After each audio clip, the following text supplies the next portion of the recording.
नमस्कार बच्चों। संस्कृत विषय की कक्षा षष्ठम में आप सभी का स्वागत है। आज का प्रकरण कर्म कारकः द्वितीया विभक्ति का है। बच्चों, इससे पूर्व की वीडियो में हमने कर्ता कारक प्रथमा विभक्ति तीनों लिंगों में पढ़ा था। आज हम कर्म कारक अर्थात द्वितीया विभक्ति की परिभाषा एवं उदाहरण से उसको समझेंगे। वाक्य में क्रिया का प्रभाव जिस पर पड़ता है वह कर्म कारक कहलाता है। कर्म कारक में द्वितीय विभक्ति प्रयुक्त होती है अर्थात लगाई जाती है तथा इसका चिन्ह को होता है। जैसे अनीशा आम्रम खादती, यहाँ पर आम्रम में द्वितीय विभक्ति लगी है जिसका हिंदी अर्थ बनेगा अनीशा आम को खाती है।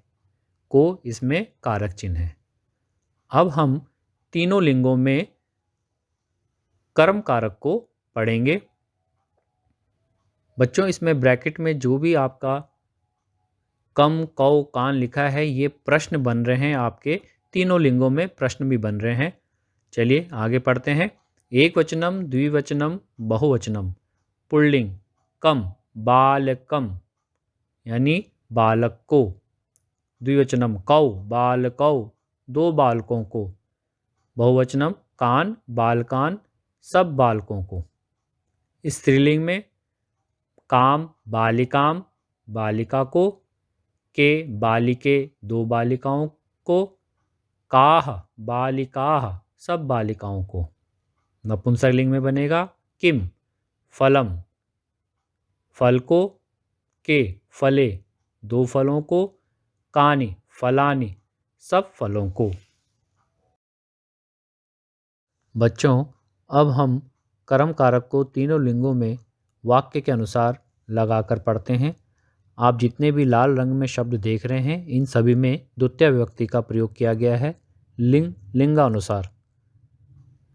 चलिए पढ़ते हैं। माता कम पश्यति, माता किसको देखती है।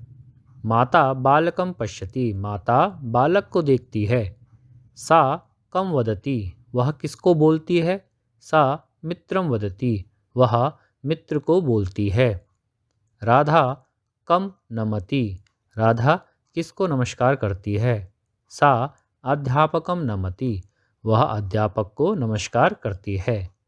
कन्या काम पठति, कन्या किसको पढ़ती है। सा गीताम पठति, वह गीता को पढ़ती है।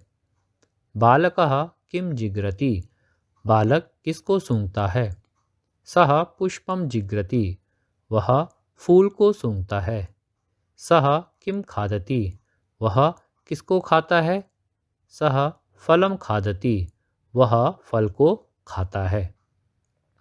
छात्रौ पुस्तके पठतः, दो छात्र पुस्तक को पढ़ रहे हैं।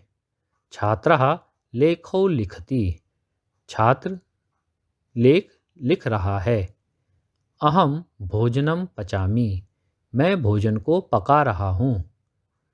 वयम अम्बाम स्मरामः, हम सब माता को स्मरण कर रहे हैं अर्थात याद कर रहे हैं। अध्यापिका पत्रिके पठति, अध्यापिका पत्र को पढ़ रही है। अहम पत्रिके पठामि, मैं पत्रिका को पढ़ रही हूँ। त्वम के पठसि, तुम किसको पढ़ रहे हो। अहम पत्रे पठामि, मैं पत्र को पढ़ रही हूँ।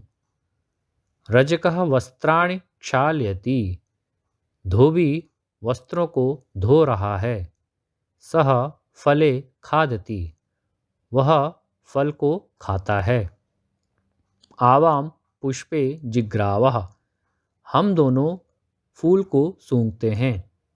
युवाम उद्यानम गच्छतः, तुम दोनों उद्यान को जाते हो। ऐसे वाक्य ये बनाए जा रहे हैं। आगे पढ़ते हैं। अध्यापिका कान पाठयति, अध्यापिका किसको पढ़ा रही है। अध्यापिका बालान पाठयति, अध्यापिका बालकों को पढ़ा रही है। ज्ञानम विना सम्मानम न भवति, ज्ञान के बिना सम्मान नहीं होता है। यूयम उद्यानम गच्छत, तुम सब उद्यान को जा रहे हो या जाते हो। वयम पुष्पाणि जिग्रामः, हम सब पुष्पों को सूंघते हैं। पुष्पम विना उद्यानम वृथा अस्ति, पुष्प के बिना उद्यान बेकार है। सैनिकाः देशम रक्षन्ति, सैनिक देश की रक्षा करते हैं। ते राष्ट्रध्वजम नमन्ति, वे सब राष्ट्रध्वज को नमस्कार करते हैं। भारतीयाः राष्ट्रध्वजम नमन्ति, भारतीय राष्ट्रध्वज को नमस्कार करते हैं। तो ऐसे ये वाक्य बनाए जा रहे हैं। अब कुछ कठिन शब्द हैं तो हम शब्दकोश को पढ़ते हैं। शब्द और अर्थ इस प्रकार से है। पत्रिके, दो पत्रिकाओं को। रजकः धोबी। पाठयति पढ़ाती है। वृथा बेकार या व्यर्थ।